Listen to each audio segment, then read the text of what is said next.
What's going on, guys? I'm here to show you my first oil change on the Gravely ZTX 52-inch 2017 model. Brand new. It's got 5 hours on it. 5.2. Here you go. So I'm ready for my first oil change. It's always recommended when you buy new to change the oil after 5 hours, just to make sure you get all the metal shavings out of the engine that may have grinded off when running a new engine. Anyway, I have the Kohler 7000 series 25 horsepower engine, and I just bought a new oil filter, genuine Kohler, part number 1205010S, and 2 quarts of Mobil Super Synthetic 10W30. That's your good stuff, dude. So let's look at the engine a little bit closer and how we're going to do this.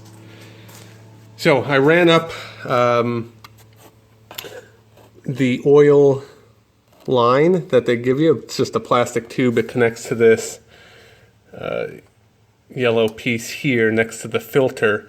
Now the one thing about this Gravely is it's got low ground clearance, so I tried to put my regular oil pan, as you can see underneath there, it just won't fit. So what I'm going to do is I just borrowed one of these from the old lady. It's just a simple baking pan. I'm going to slide that under there, collect the oil with that, and then dump it into this. So let me go ahead and connect that tube, and we'll go from there. Okay, folks, tube is connected. It's fairly simple. You just pull that yellow cap off. Nothing's going to come out. And just connect the tube to it, slide it right on there, and then direct the pan underneath the hose as you want to bring it down below. I don't know if you could see that. Sorry for the finger. See that down there?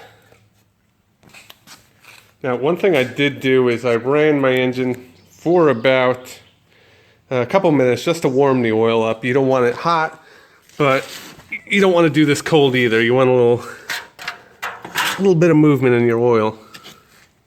All right, so you can see behind that tire, there's the hose. The oil is going to leak into that.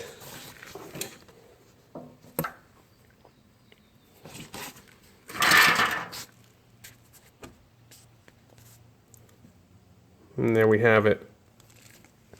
So next thing you want to do is, you see that nut there? You just want to loosen that and turn it to the left.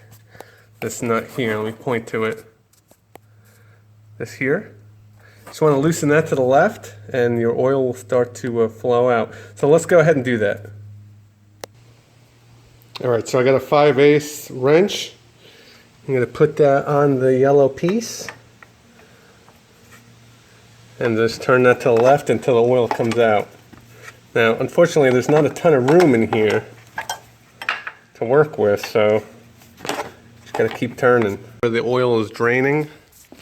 Let's go down here and you can just take a look. You see some of that landing on my concrete. That's awesome. Just throw down some kitty litter. I can tell you this is probably the worst design I've ever seen for what would be called a light commercial mower, residential really, but this is terrible. It takes you so long to unscrew this. This stupid line gets kinked up. It's just a poor design. Just a poor design, really. I gotta say, that's the one downfall about this mower, now that I'm learning how to change oil. It's time consuming, for sure. It's not an easy one. I had to Gravely walk behind prior to this, and that took about 5 seconds to change the oil and filter. This has been going on for probably, I don't know, 5 minutes now, 10 minutes, and it's still not out. So just something to think about. The engineers at Gravely, if you hear this, do something about this design. It's terrible. So as you guys could probably see, the oil is mostly out. It's a little bit there. I got to clean up. But this is not a It's definitely not a clean engine or a clean machine. In terms of changing the oil, you're going to get messy. I think I'm going to get an extractor going forward. Get them on Amazon. I'll post a link when I get it. Show you how to change oil that way, because this is just way too messy, way too long. It's just not quick. But you can see I got a oil filter grass burst. It's pretty cheap. You can get them anywhere, Walmart. And was able to get in there fairly easy and just grab the oil filter, loosen enough to take the rest off by hand. See, I'm doing that now. I certainly didn't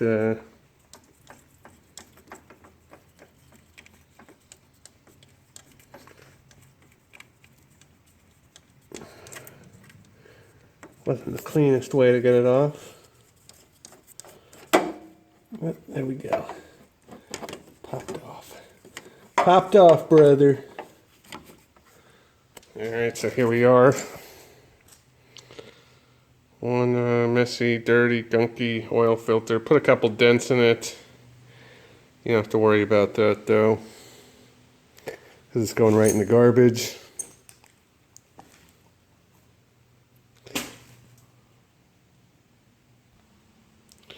So time to put the new one on. Take it out of the package.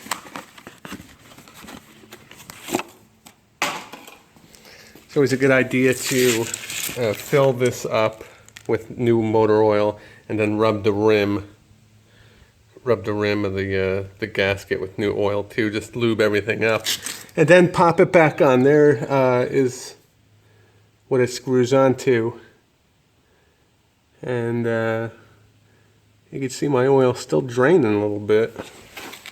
It takes a while. This thing, it does not drain quick, that's for sure. And this dopey tube that they connect to, is it's not efficient, it's not fun, it's not good. It's dumb. It's a dumb design. The only way I could put it. So far the only easy thing about this oil change is putting the oil in. So it's fairly easy access. Just I have a small filter, not filter, but funnel going into the oil line there. You put about 2 quarts in. I'll probably start checking after a quart, see where it is. So here we go. Again, I bought Mobil Super Synthetic 10W30 full synthetic motor oil. Good stuff. About $8 a quart. Oh yeah, drink it up. Drink it up. That's it. That's it. Alright, so let's take it out, see where we measure, and then start in a second. So there we have it, folks. Everything's back in. Yeah. Easiest thing about this was actually putting the filter on. The rest of it was a pain in the ass. Definitely have to find some way to get that oil out the next time, a much cleaner fashion. Using that plug is just horrible. Not a good design. Other than that, I like the mower. It's a nice mower. It's just a horrible design in terms of changing the oil. And when time's money, that's important. Hope you guys enjoyed this, and talk to you soon.